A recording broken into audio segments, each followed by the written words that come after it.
नमस्ते। मैं हूं सुरेश कुमार एकलवे और आप देख रहे हैं हिंदुस्तान न्यूज एंड टिप्स। शुक्रवार 8 अक्टूबर को भारतीय वायुसेना ने अपना 89वां स्थापना दिवस मनाया और इस मौके पर हर साल की तरह इस बार भी राजधानी से सटे हिंडन एयरबेस पर एक समारोह में अपनी क्षमता और शक्ति का प्रदर्शन किया गया।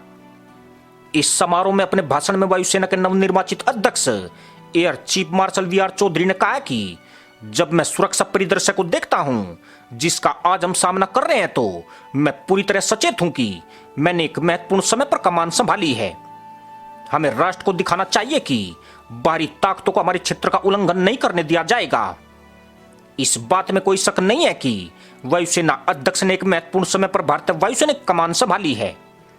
चीन के साथ भारत के लंबे समय से चल रहे तनाव में कोई कमी नहीं आई है और वायुसेना अध्यक्ष यह खुद कह चुके हैं कि चीन ने तिब्बत क्षेत्र में 3 हवाई अड्डों पर अपनी तैनाती जारी रखी हुई है। 27 फरवरी 2019 को पाकिस्तानी वायुसेना के लड़ाकू विमानों के भारतीय एयर स्पेस में घुसाने की यादें भी अभी धुंधली नहीं पड़ी है। इसी बीच 5 अक्टूबर को वायुसेना अध्यक्ष air chief marshal V R. Chaudhari का यह बयान आया है कि भारतीय वायुसेना के लिए अगले 10-15 वर्षों में 42 लड़ाकू स्क्वाड्रनों की स्वीकृत संख्या तक पहुंचना संभव नहीं होगा। उन्होंने कहा कि अगले कुछ सालों में लाइट कॉम्बैक्ट एयरक्राफ्ट MK-A के 4 squadron, advanced medium combat aircraft के 6 स्क्वाड्रन और मल्टी रोल फाइटर एयरक्राफ्ट के 6 स्क्वाड्रन भारतीय वायुसेना में शामिल होंगे। लेकिन कई पुराने लड़ाकू विमानों को चरणबद्ध तरीके से फेज आउट भी किया जाएगा तो कुल स्क्वाड्रनों की संख्या अगले दशक में 35 ही रहेगी और इसमें बढ़ोतरी की कोई गुंजाइश नहीं है। तो क्या 42 स्वीकृत स्क्वाड्रनों के लिए पूरे लड़ाकू विमान उपलब्ध न होना भारतीय वायुसेना के लिए एक खतरे की घंटी है, क्योंकि भारतीय वायुसेना अपनी जरूरतों के मुताबिक लड़ाकू विमान शामिल नहीं कर पा रही है। भारतीय वायुसेना के पास करीब 600 लड़ाकू विमान हैं। इनमें Sukhoi MiG-29, Miraj 2000, Jaguar MiG-21, तेजस और रफाल शामिल हैं। फ्रांस से किए गए 36 राफेल विमानों के सौदे में अब तक 26 विमानों की डिलीवरी हो चुकी है। अगले 4 साल में भारतीय वायुसेना 4 MiG-21 के स्क्वाड्रनों को चरणबद्ध तरीके से खत्म कर देगा और दशक के अंत तक मिराज 2000, जैगुआर और MiG-29 लड़ाकू विमान भी सेवा से बाहर हो जाएंगे। यही एक बड़ी चिंता का विषय बनता जा रहा है। इस कमी को पूरा करने के लिए भारतीय वायुसेना ने अब 114 मल्टी रोल फाइटर एयरक्राफ्ट खरीदने की प्रक्रिया शुरू कर दी है।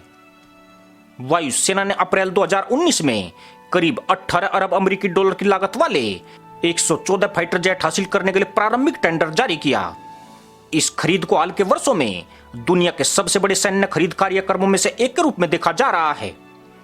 वायुसेना को उम्मीद है कि 83 तेजस लाइट कॉम्बैक्ट एयरक्राफ्ट की खरीद से भी वो अपनी युद्ध क्षमता को बनाए रख पाएगी।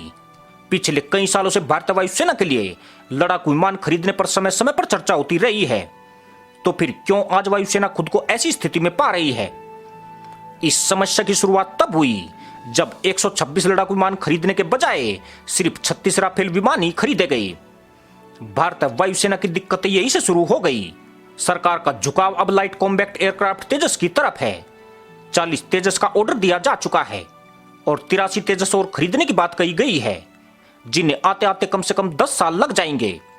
भारत सरकार ने 2017 में 126 medium multi role combat aircraft खरीदने की प्रक्रिया शुरू की थी। इन विमानों की कीमत को लगभग 20 अरब डॉलर आंका गया था। इस प्रक्रिया ने अलग अलग विमानों के बीच हुए मुकाबले में रफाल ने ही बाजी मारी थी, लेकिन 2015 में भारत सरकार ने फ्रांसीसी सरकार से एक सीधा समझौता करके 36 रफाल लड़ाकू विमान खरीदने का फैसला किया था। इसके बाद 126 लड़ाकू विमान खरीदने का प्रस्ताव ही खत्म हो गया। सरकार अब पुराने मिराज 2000 खरीद रही है। इरादा यह है कि इन पुराने विमानों के कल पुर्जे दूसरे मिराज विमानों में इस्तेमाल किए जा सके। गहरी चिंता का विषय यह है कि एक तरफ आप आधुनिक विमान ला रहे हैं और दूसरी तरफ जुगाड़ का इंतजाम किया जा रहा है। यानी इस बात से इंकार नहीं किया जा सकता है कि वायुसेना में एक अनिश्चितता की स्थिति है।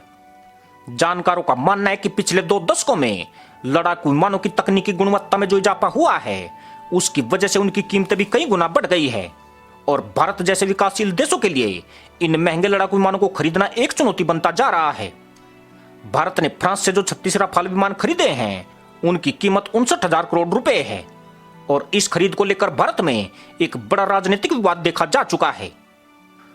जहां एक तरफ भारतीय वायुसेना अपनी युद्ध क्षमता को बढ़ाने के लिए जूझ रही है, वहीं दूसरी ओर चीन के पास भारत से करीब दोगुने लड़ाकू विमान हैं।